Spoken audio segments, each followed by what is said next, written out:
Bernie Sanders gave an interview with John Karl over the weekend. And, I think it's kind of like one of the worst kept secrets that Bernie Sanders is like really cranky. But I thought Jonathan Karl was asking like totally normal questions. Yeah. I don't want to give it away, but I'll show the clip really quick. But he does storm off during the middle of this interview. First came to the Congress and the House, I helped form the Progressive Caucus. We had 5 people in it at that time. Now they got close to 100. So you got a whole lot of good people. Alexandria is extraordinary.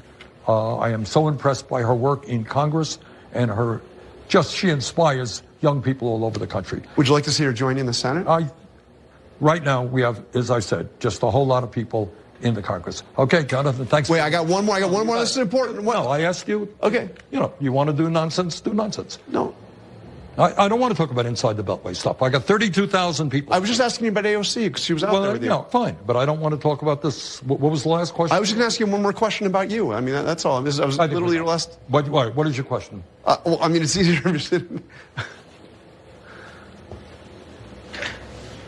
I mean, I want to ask you about your future. This is the biggest crowd. You said you ran for president twice. This is the biggest crowd you've ever seen.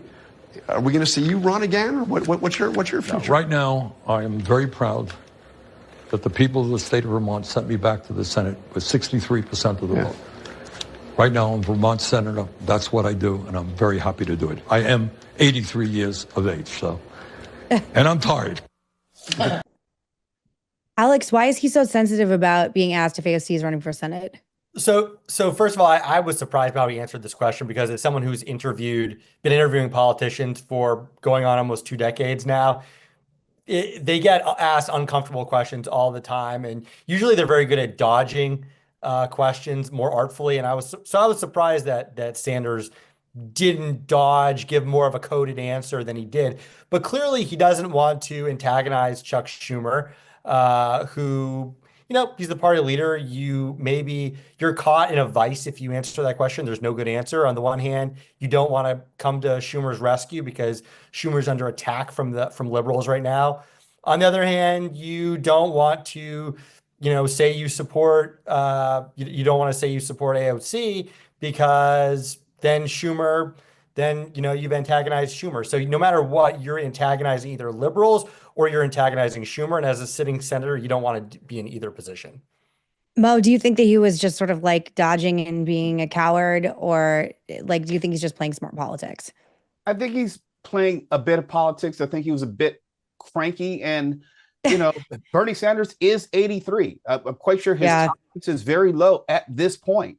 I don't know what the party expects of him because let's be honest, he's not a Democrat. He's an independent who caucuses with the Democrats. And I do believe that we've overblown Bernie Sanders' connection to the future of the party when he's never really embraced the party. The only time that he's been a Democrat is when he's running for president. Outside of that, he's just, as far as I'm concerned, he's used the Democratic Party for his presidential aspirations. And since he said it in the clip that he's 83, he's not a serious or viable candidate to become nominee of the party at 86 or whatever age he'll be at that point.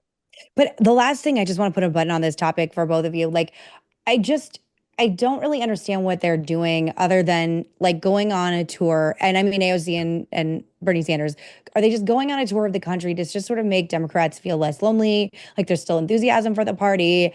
I understand, like I have liberal friends who are just like absolutely despondent right now and are looking for hope anywhere. I just don't know why he is still the answer because like you said, it's unrealistic to think of him as any kind of candidate for president, just given the nature of his age. What are they doing this for? And Alex, you can take that if you want.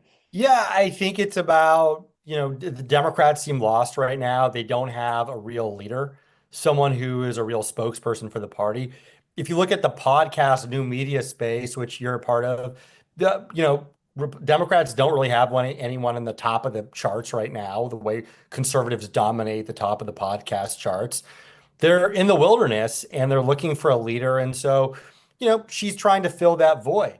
Does she do it effectively? We'll see. She's trying to fill that void. And look, she does want to build a national profile for herself. She clearly has future aspirations. So if you're her, you're thinking, there's a void. Why not try to fill it? Alex, you've interviewed, like you said, decades worth of politicians. What's her weakness?